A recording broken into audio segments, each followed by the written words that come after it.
Hello everyone, I Dr. Vijay Srivastava welcome you on my YouTube channel MESCOM 30 Exploring Mystery of Chemistry। Structure of atom के इस video lecture में हम आपको ये बताएंगे कि एटॉमिक नंबर की डिस्कवरी कैसे हुई, एटॉमिक नंबर के बारे में कैसे पता चला और मोज़ले का इसमें क्या कंट्रीब्यूशन है। इसके बाद हम आपको बताएंगे इसमें कि एटॉमिक नंबर एटम में किन किन पार्टिकल से रिलेटेड होता है, फिर जो मास नंबर है और एटॉमिक नंबर है उसका क्या कोई रिलेशन होता है, और फिर आपको बताएंगे एटॉमिक मास के बारे में। तो हम स्टार्ट करते हैं। सबसे पहले एटॉमिक नंबर की डिस्कवरी कैसे हुई, तो उसमें हम हेडिंग आपको दे रहे हैं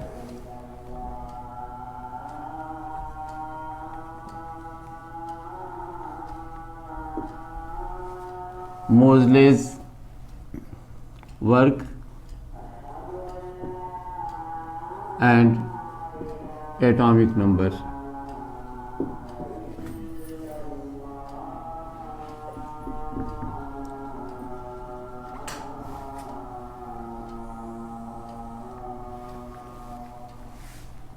यानी कह सकते हैं हिंदी में मोज़ले का प्रयोग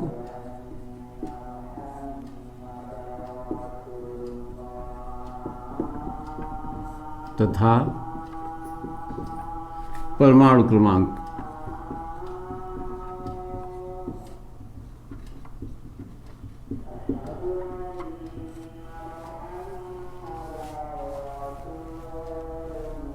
ये एक एक्सरे ट्यूब है, मतलब जिसमें एक्सरे प्रोड्यूस होती है।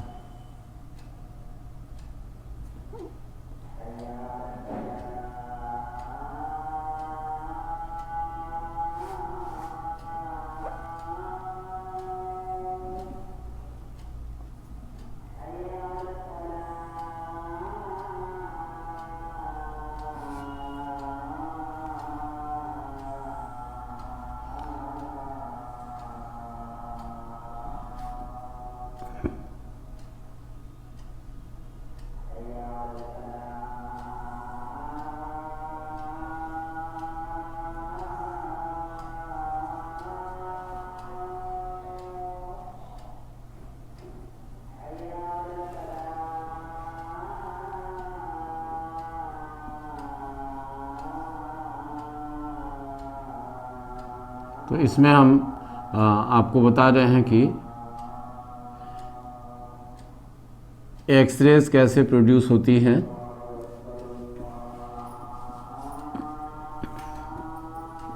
और एक्सरेज की सहायता से मोज़ले ने कैसे परमाणु क्रमांक की खोज की। ये कैथोड है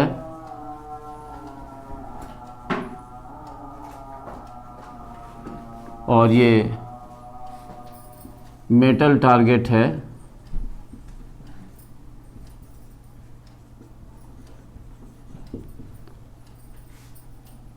जिसे हम इस एक्सपेरिमेंट में एंटी कैथोड के नाम से जानते हैं। ये कैथोड रेज हैं,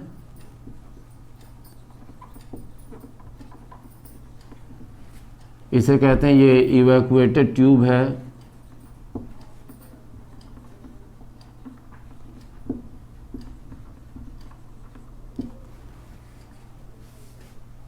तो आपको बताएं कि 1895 में रॉन्जन ने एक्स रेज की खोज किया और उन्होंने देखा कि जब कैथोड रेज एक हाई मेल्टिंग पॉइंट वाले एंटी कैथोड से स्ट्राइक करती हैं तो एक्स रेज प्रोड्यूस होती हैं। ये हाईली पेनिट्रेटिंग रेडिएशंस हैं और इलेक्ट्रोमैग्नेटिक स्पेक्ट्रम में ये कॉस्मिक रेज और गामा रेज से कम फ्रीक्वेंसी वाली होती हैं, फिर भी इनकी पेनिट्रेटिंग पावर बहुत ज़्यादा होती है। तो ये जब कैथोड रेज इस ट्यूब में स्ट्राइक करती हैं एंटी कैथोड से, तो एक्स रेज प्रोड्यूस होती है।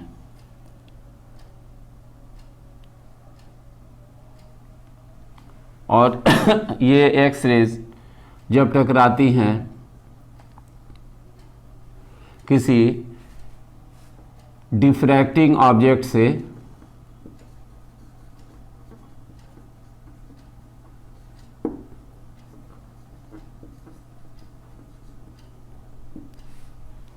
तो हमको ये डिफ्रैक्टेड एक्स रेज मिलती है।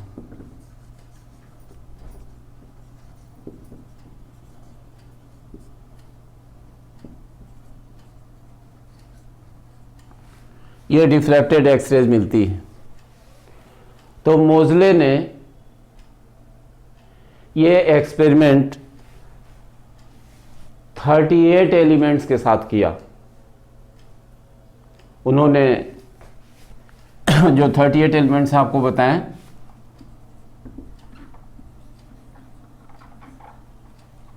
ये एलिमेंट्स एल्युमिनियम से लेकर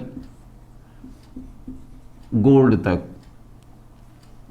जितने भी मेटल्स हैं इसमें, उनमें से 38 एलिमेंट्स या 38 मेटल्स को सेलेक्ट किया, एंटी कैथोड के रूप में यूज़ किया इसको, और उनसे जो एक्स रेज प्रोड्यूस हुई, उन एक्स रेज का डिफ्रैक्शन पैटर्न देखा, और जो भी एक्स रे डिफ्रैक्शन पैटर्न मिला उनमें जो के सीरीज थी,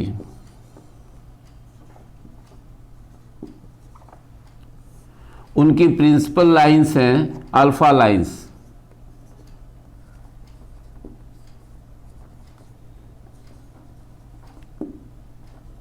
अल्फा लाइंस, इनकी फ्रीक्वेंसी मेजर किया।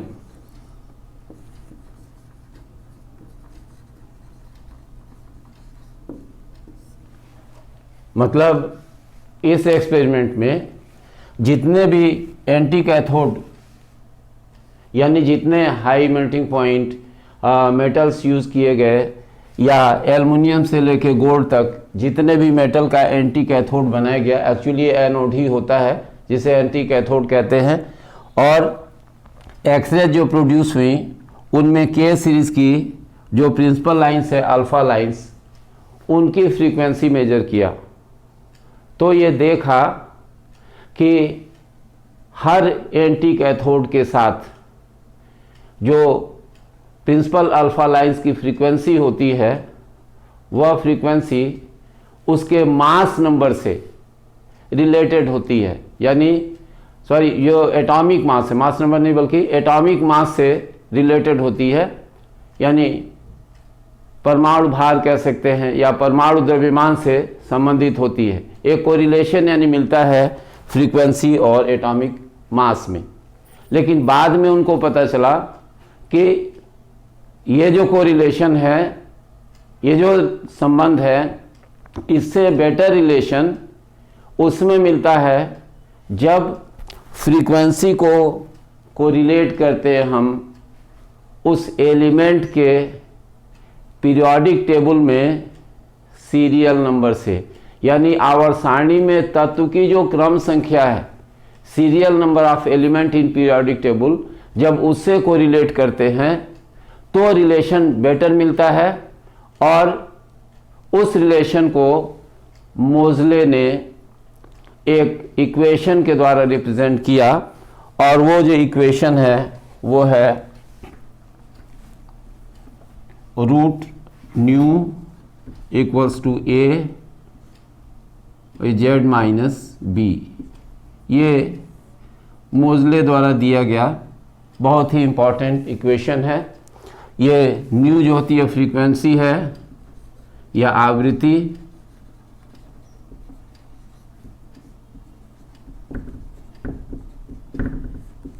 ऑफ एक्स रेज एक्स किरणों की आवृत्ति है, ए प्रोपोर्शनैलिटी कांस्टेंट है,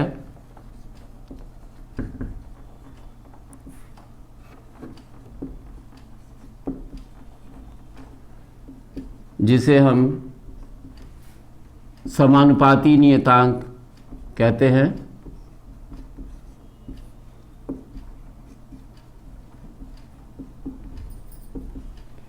और जेड जो है वो सीरियल नंबर है,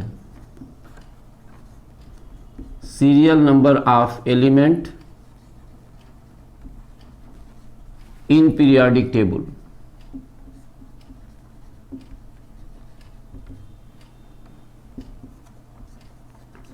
और इसी सीरियल नंबर को मोज़ले ने एटॉमिक नंबर कहा, तो इसको हम कह सकते हैं एटॉमिक नंबर ऑफ एलिमेंट।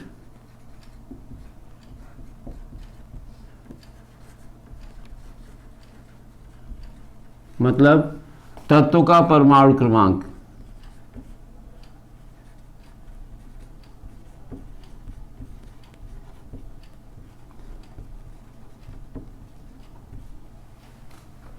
और उन्होंने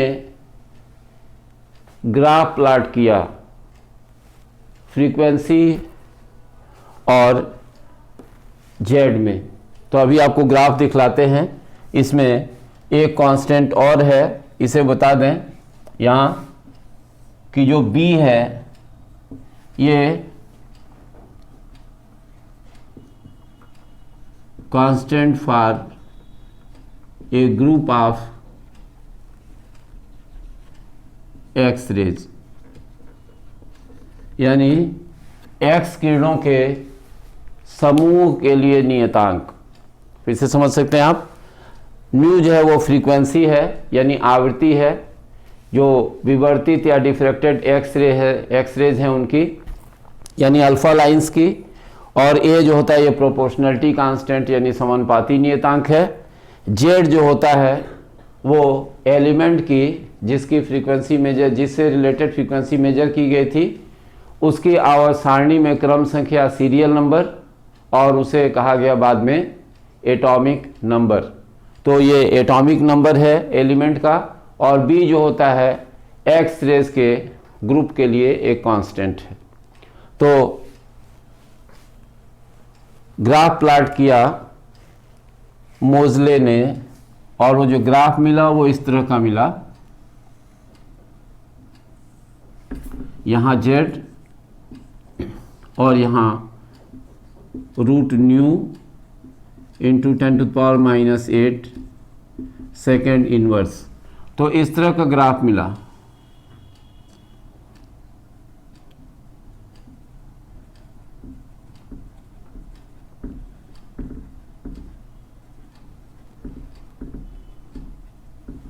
यानी इस एक्सपेरिमेंट से मोज़ले ने प्रूव किया, ये सिद्ध किया कि किसी भी एलिमेंट की जो कैरेक्टरिस्टिक प्रॉपर्टी है, यानी जो किसी भी एलिमेंट का अभिलाक्षणिक गुण है, वह परमाणु भार नहीं है बल्कि उसका परमाणु क्रमांक है। यानी it is the atomic number which is the characteristic property of an element. तो किसी एलिमेंट की जो प्रॉपर्टीज़ हैं वो परमाणु भार यानी एटॉमिक मास पर डिपेंड ना हो करके उसके एटॉमिक नंबर पर डिपेंड करती हैं। तो ये हमने एक्सपेरिमेंट आपको दिखाया कि कैसे मोज़ले ने एक्सपेरिमेंट किया एक्सरे प्रोड्यूस करके डिफरेंट मेटल टारगेट्स के द्वारा, और फ्रीक्वेंसी मेज़र की हर मेटल के लिए, अल्फ़ा लाइंस की फ्रीक्वेंसी के सीरीज़ में, और फिर उसका कोरिलेशन देखा एटॉमिक नंबर से। और ये कोरिलेशन उनको मिला जिसे इक्वेशन से रिप्रेजेंट किया, root nu equals to A into Z minus B. और इसमें हमने आपको बताया कि इसमें से जो ये टर्म्स हैं वो क्या हैं। तो इस तरह से हमने आपको बताया कि कैसे एटॉमिक नंबर की खोज हुई। मोजले के द्वारा। अब हम आपको बताएं कि इसके विषय में यानी एटॉमिक नंबर के विषय में आगे चल करके बाकी वैज्ञानिकों ने क्या बताया।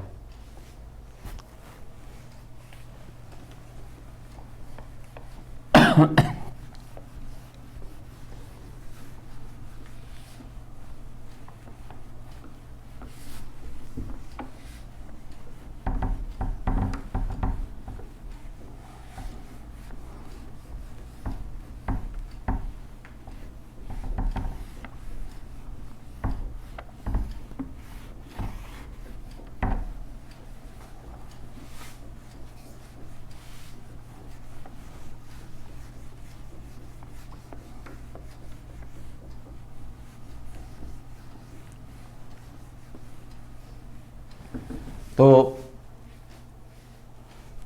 हमने आपको ये बताया कि एटॉमिक नंबर की डिस्कवरी कैसे हुई और अब एटॉमिक नंबर जो Z है वो कैरेक्टरिस्टिक प्रॉपर्टी हुई एलिमेंट की, और हम कह सकते हैं क्या कि Z है क्या, serial number of element in periodic table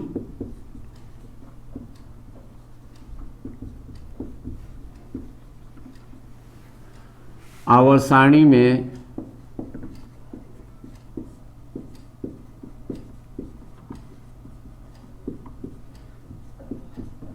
तत्व की क्रम संख्या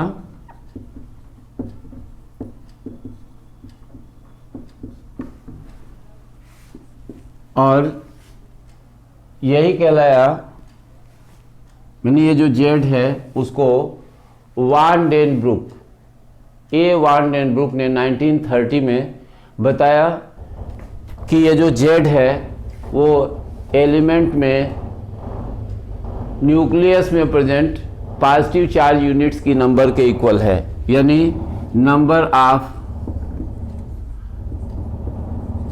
पॉजिटिव चार्ज यूनिट्स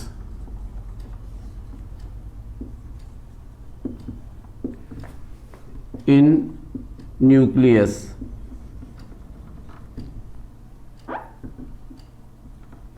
यानी कह सकते हैं नाभिक में धन आवेशों की संख्या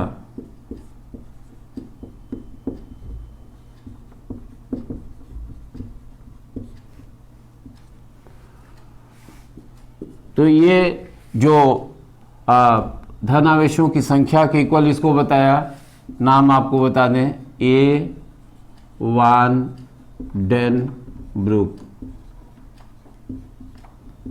ईयर 1913। और रदरफोर्ड ने बताया कि जो Z है किसी एलिमेंट का वो उसके न्यूक्लियस में प्रेजेंट प्रोटॉन्स की नंबर के इक्वल है, यानी इक्वल टू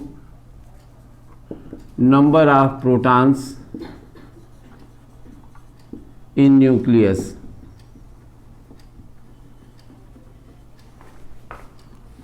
यानी नाभिक में प्रोटॉनों की संख्या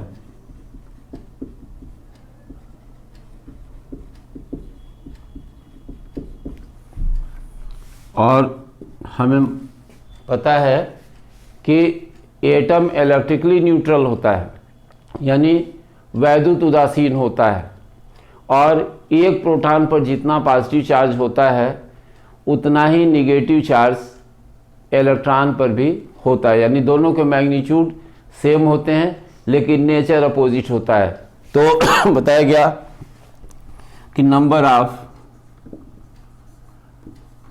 एक्स्ट्रा न्यूक्लियर इलेक्ट्रॉन्स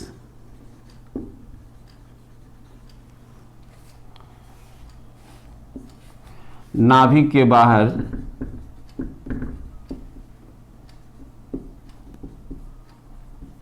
इलेक्ट्रॉनों की संख्या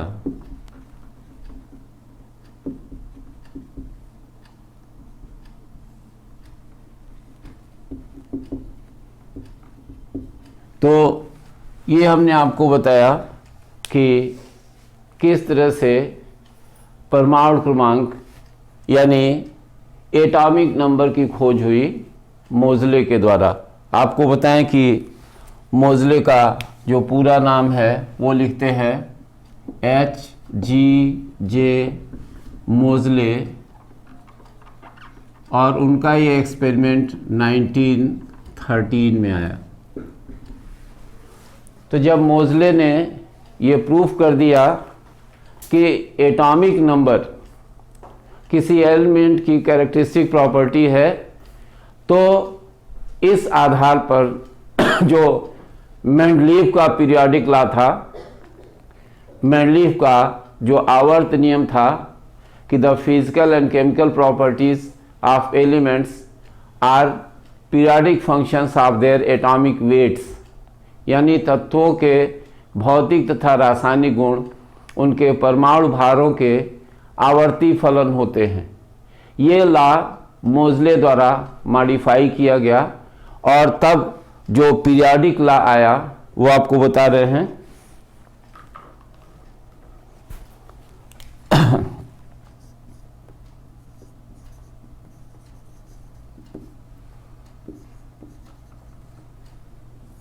आवर्त नियम।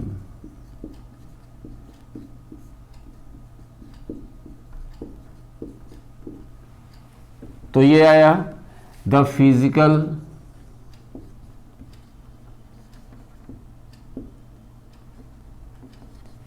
एंड केमिकल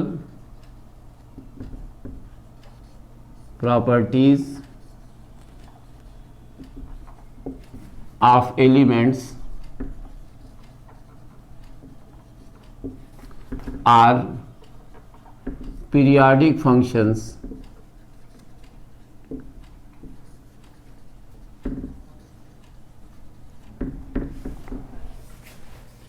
of their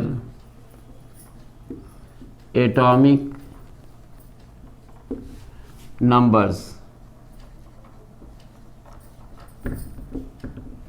यानी हिंदी में अगर कहें तो हम कह सकते हैं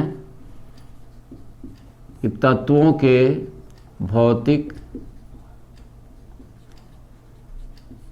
तथा रासायनिक गुण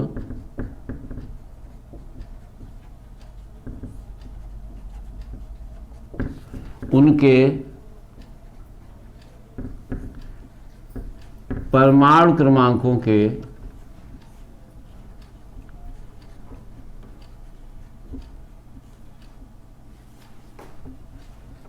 आवर्ती फलन होते हैं।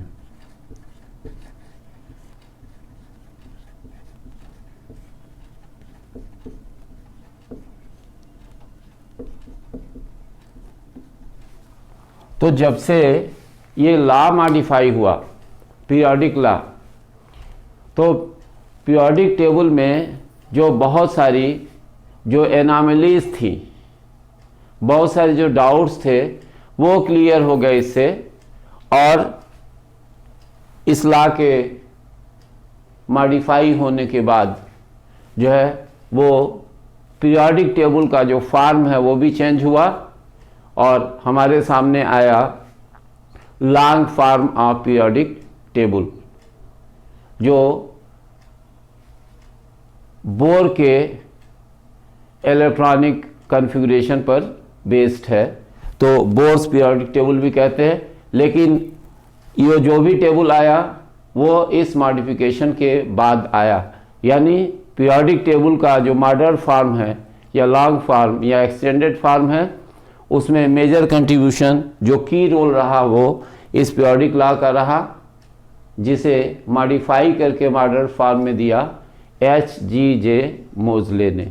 तो हमने आपको इसमें बताया कि मोज़ले ने अपने एक्सपेरिमेंट्स के द्वारा जो 38 एलिमेंट्स यानी मेटल्स जो यूज़ किए, एल्युमिनियम एटॉमिक नंबर 13 से गोल्ड एटॉमिक नंबर 79 तक सेलेक्टेड एलिमेंट्स यूज़ किए, उनकी डिफ्रैक्टेड एक्स-रे फ्रीक्वेंसीज और उनके एटॉमिक नंबर में कोरिलेशन इस्टेब्लिश किया, ग्राफिकल रिप्रेजेंटेशन दिया। ये बहुत ही इम्पॉर्टेंट वर्क रहा मोज़ले का। तो इस तरह से हमने आपको बताया कि मोज़ले के द्वारा एटॉमिक नंबर की खोज कैसे हुई। तो एटॉमिक नंबर अगर हम डिफ़ाइन करें तो कैसे डिफ़ाइन करेंगे?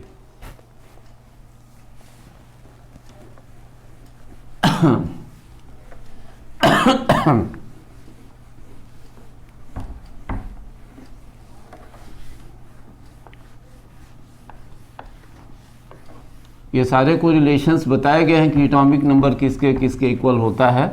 अगर डिफिनीशन में देते हैं तो क्या देते हैं ये देखना हमको।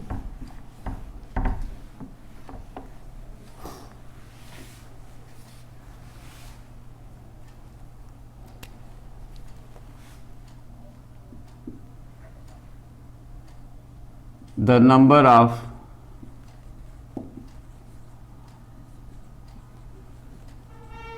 protons present in the nucleus of an atom of an element is called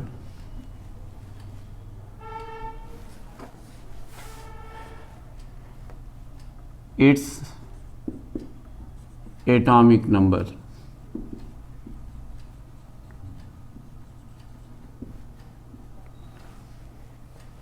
यानी किसी तत्व के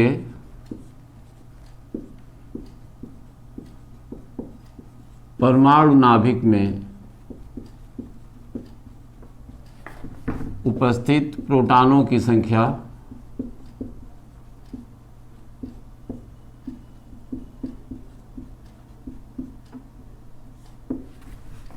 उस तत्व का परमाणु क्रमांक कहलाती है।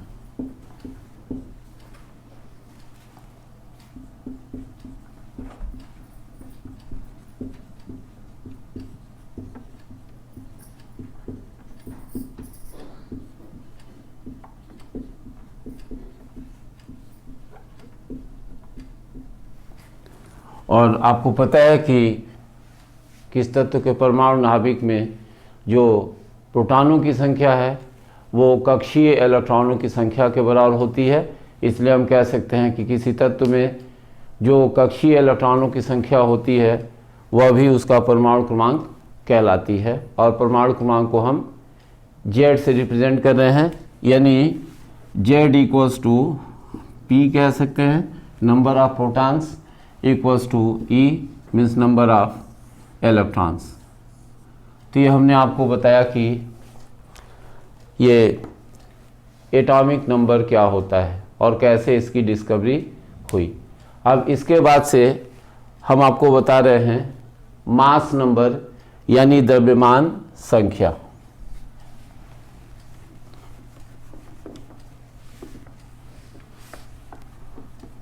द्रव्यमान संख्या का मतलब एक ऐसी संख्या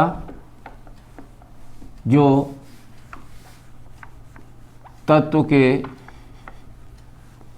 द्रव्यमान से रिलेटेड है, और चूंकि एक संख्या है यानी हमेशा एक होल नंबर होगी, जैसे 1 2 3 4 इस तरह से।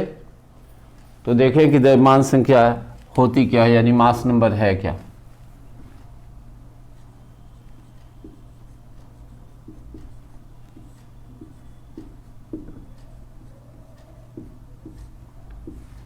Mass number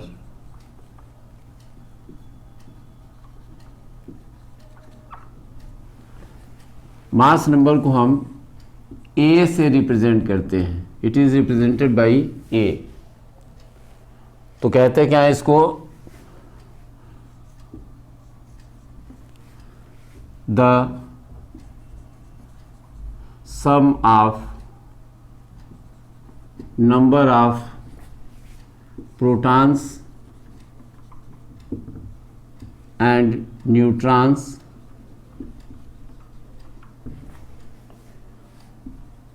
in atomic nucleus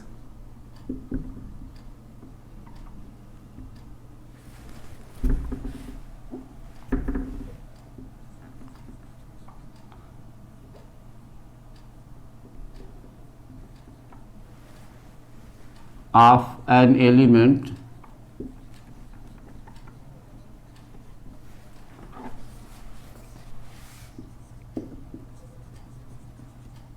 is called its mass number।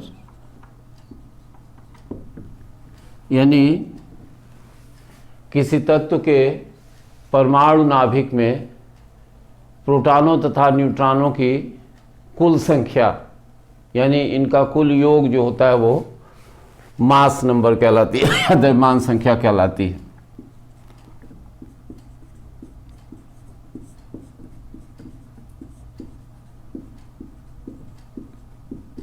उसे हिंदी में भी लिखा जा रहा है, किस तत्व के परमाणु नाभिक में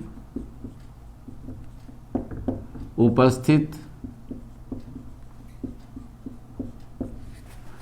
प्रोटॉनों तथा न्यूट्रॉनों की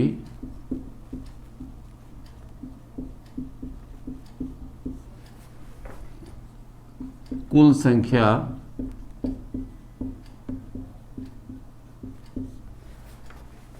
उस तत्व की द्रव्यमान संख्या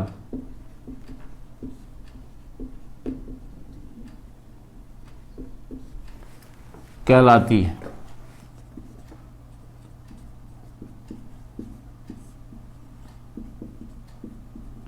अब यहां एक चीज आपको बताएं कि परमाणु नाभिक में जो पार्टिकल्स मौजूद हैं, न्यूट्रॉन्स एंड प्रोटॉन्स, उनको हम न्यूक्लियॉन्स भी कहते हैं। तो यहां पहले बताएं कि A इक्वल्स टू हो गया ये P plus N, number of protons plus number of neutrons. और चूंकि P की वैल्यू एटॉमिक नंबर के इक्वल होती है, इसलिए हम कह सकते हैं कि A equals to Z plus N, या हम E प्लस N भी लिख सकते हैं इसको। तो ये बताया कि मास नंबर है क्या, और न्यूक्लियॉन के टर्म में डिफाइन करें तो कह सकते हैं कि नंबर शॉर्ट में बताएं, number of nucleons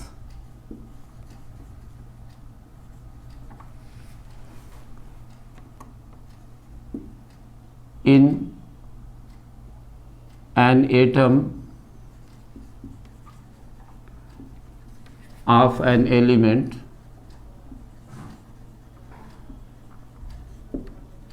is called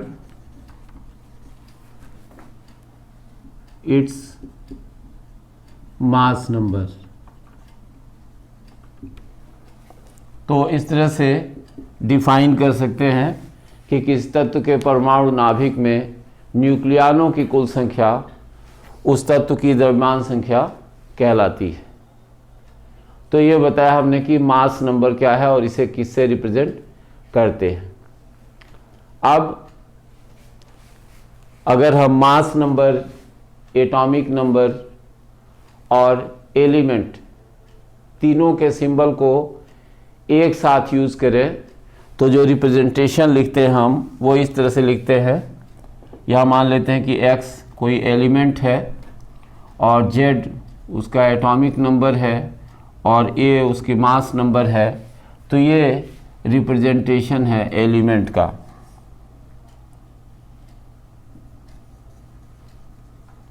ये तत्व को हम रिप्रेजेंट कर रहे हैं। Z जो होता है ये एटॉमिक नंबर है और A जो होता है वो मास नंबर, यानी Z को कह रहे हैं एटॉमिक नंबर और ये जो होता है ये mass number.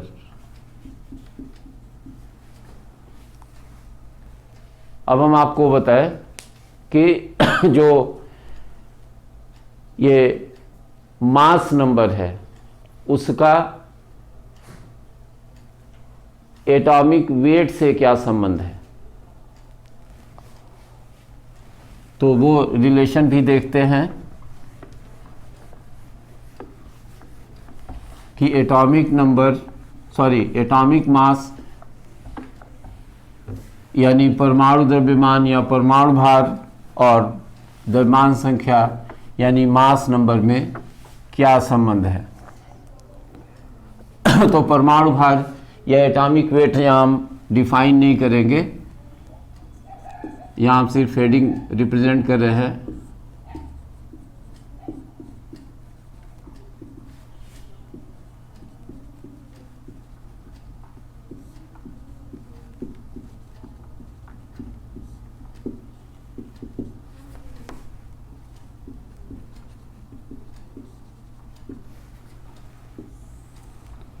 Any relation between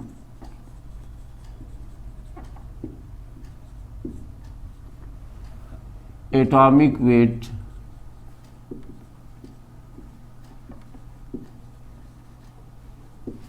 and mass number। ये रिलेशन देख रहे हैं। तो आपको बताएं कि किसी तत्व का जो परमाणु भार होता है वो डिफाइन करने के हिसाब से तो दूसरे तरीके से बताते हैं, लेकिन अगर वैसे बताएं तो परमाणु में जो या एटम में जो पार्टिकल्स मौजूद हैं उनके मासेस के योग के बराबर होता है। तो उसमें हम इलेक्ट्रॉन के मास को ऐड नहीं करते हैं सामान्यतः, इसलिए कि इलेक्ट्रॉन का जो मास होता है वो प्रोटॉन या न्यूट्रॉन के मास के कंपैरिजन में नेग्लिजिबल या लगभग नगण्य होता है, इसलिए हम उसे छोड़ देते हैं। तो हम बताते हैं इसमें कि जो एटॉमिक वेट होगा वो होगा mass of total number of protons plus mass of total number of neutrons, यानी कि प्रोटॉनों और न्यूट्रॉनों के भारों का योग निकाल दें तो आ जाएगा परमाणु भार। अब यहाँ एक चीज़ ये जानना जरूरी है कि जो मास है प्रोटॉन का वो कितना होता है, 1.00727 U या AMU, और जो मास है न्यूट्रॉन का वो होता है 1.00867 U यानी AMU। तो हम इसको ऑलमोस्ट कैलकुलेशंस में 1 मान सकते हैं और इसको भी ऑलमोस्ट 1 मान सकते हैं, कंसीडर कर सकते हैं। इसलिए जो एटॉमिक मास पहले आया, एटॉमिक वेट आया, वेट लिखे या मास लिखे, तो ये क्या हो गया, सम of masses of protons plus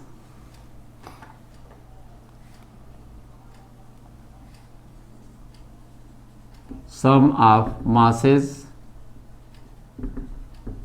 of neutrons।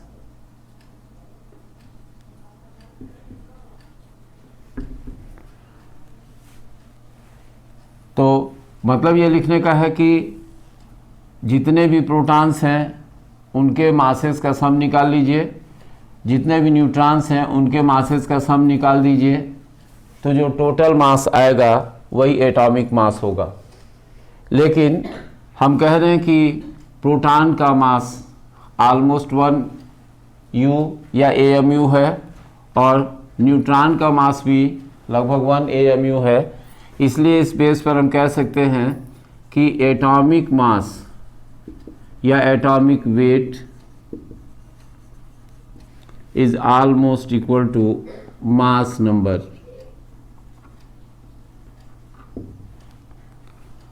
यानी कह सकते हैं almost equal to P plus N या ऑलमोस्ट इक्वल टू A।